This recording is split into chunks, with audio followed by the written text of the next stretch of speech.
Zakat. Apa yang anda tahu mengenai zakat? Zakat merupakan harta tertentu yang wajib dikeluarkan oleh orang Islam dan wajib diberikan kepada golongan yang berhak menerimanya. Golongan yang berhak menerimanya ialah golongan asnaf yang terbahagi kepada 8. Seperti yang kita tahu, zakat terbahagi kepada 2, iaitu zakat fitrah dan zakat harta.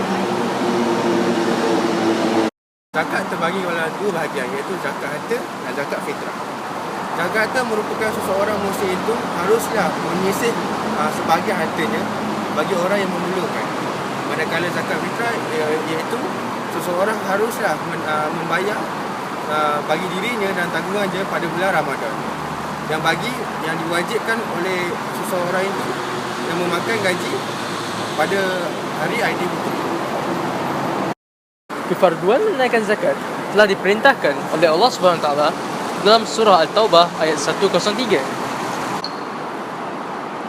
خذ من أموالهم صدقة تطهرهم وتزكيهم بها وصل عليهم إن صلاتك سكن لهم والله سميع عليم.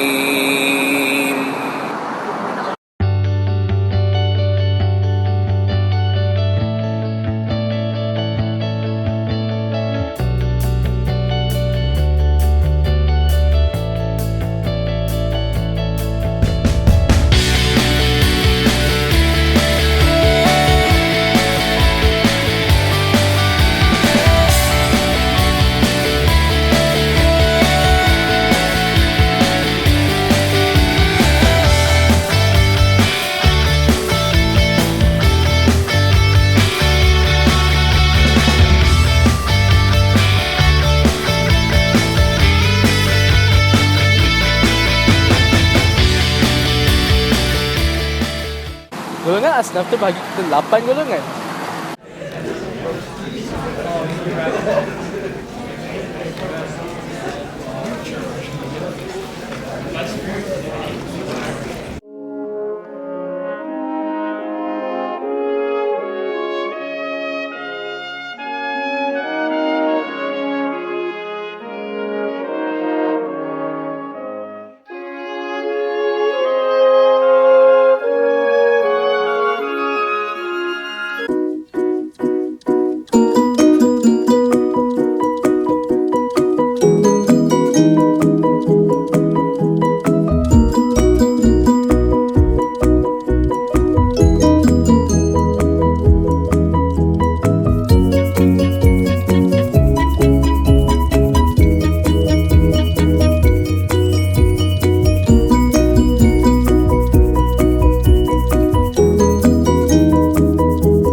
Riba yang sering kali kita dengar adalah riba al-buyur yang terbagi pada 2, iaitu al-nasah dan al-fadl. Al-fadli bermaksud sebarang bentuk tambahan dalam perbezaan kuantiti di dalam jenis barang yang sama. Riba al-nasah yakni sebarang tambahan dalam bentuk masa penyerahan dalam pertukaran barangan ribawi yang sama kategori. Contoh, A menjual 1 kilogram gandum yang diberi serta-merta dengan 500 gram beras yang akan dibayar secara tangguh. Dalam situasi ini berlaku riba al-nasah disebabkan penangguhan masa penyerahan. Pinjaman yang melibatkan ziyadah ataupun tambahan akibat pertukaran sejenis barangan ataupun pertambahan bayaran akibat masa atau pertangguhan bayaran. Pada arus modernisasi kini, Riba juga diketahui sebagai faedah ataupun bunga yang masih diamalkan dalam sistem perbankan. Seperti yang diketahui oleh semua pihak, di dalam Islam riba dalam bentuk apa jua sekalipun serta sebarang alasan telah pun dilarang oleh Allah Subhanahu Wa Taala seperti yang dinyatakan dalam firman-Nya dalam ayat Al-Quran seperti berikut. آتيتم من ربا ليربو في أموال الناس فلا يربو عند الله وما آتيتم من زكاة تريدون وجه الله فأولئك هم المضعفون. Terdapat beberapa cara untuk menghindari riba. Salah satunya ialah dengan mengenali bahaya riba. Seperti yang kita ketahui, di dalam Islam sudah jelas bahawa riba itu adalah haram. Kerana riba membuatkan seseorang itu dililit oleh hutang kerana kadar bunga yang tinggi dan dia tidak mampu membayarnya semula. Seterusnya ialah dengan melakukan cara yang halal bertransaksi. Kita perlu mengetahui transaksi jual beli itu sama ada haram ataupun halal di dalam Islam. Sebagai contoh, jual beli yang sukarela adalah transaksi yang halal untuk kita. Transaksi yang halal haruslah dilakukan dengan dipersetujui oleh kedua pihak tanpa ada rasa dipaksa ataupun terpaksa melakukannya atau membayarnya. Selain itu, cara menghindari riba ialah dengan berhutang kepada lembaga khusus. Terdapat beberapa lembaga khusus yang menangani hutang tanpa riba. Kita digalakkan untuk menggunakan khidmat mereka. Lembaga khusus ini melakukan pinjaman ataupun membantu kita untuk melangsaikan hutang kita tanpa mengenakan riba kepada kita.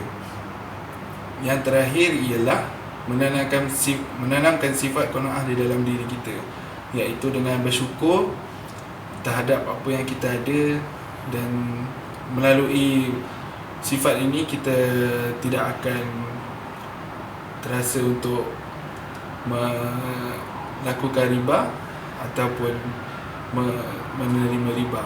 Kerana menerima riba itu sedikit sebanyak menyusahkan hidup kita. Sekian, terima kasih. Nama saya Khalid Usman bin Zainal Nazam dan saya akan menerangkan tentang keburukan riba. Apabila memperkatakan tentang perniagaan syariah Islam, salah satu elemen yang perlu kita perhatikan ialah riba. Walaupun Allah mengharamkan riba sebagai mana arak atau judi diharamkan, ia masih kurang diberi perhatian oleh kebanyakan orang Islam. Pada masa sekarang, riba merupakan sinonim dengan interest atau faedah yang diamalkan oleh institusi kewangan konvensional. Amalan riba oleh bank dilakukan apabila bank membayar faedah kepada penyimpan dan mengenakan bunga kepada peminjam, di mana perbezaan antara kedua-duanya merupakan keuntungan kepada bank. Sekarang saya akan terangkan riba dari segi akal dan ekonomi. Dari segi akal ialah riba tumbuh di dalam diri manusia dan menjadikan mereka mempunyai sifat rakus, gelojoh, tamak dan sebagainya. Sifat-sifat ini akan menebal dan akhirnya menjadi darah daging yang suka untuk dikukus. Dan akhirnya dari segi ekonomi ialah riba yang tinggi memusnahkan daya penarik berlabur dan menyebabkan kekurangan pekerjaan dan pendapatan. Ia juga merosakkan perkembangan ekonomi dan mengakibatkan inflasi. Riba diperolehi tanpa mengusahakan sesuatu dan meletakkan kesemua risiko ke atas bahu peminjam. Itu saja.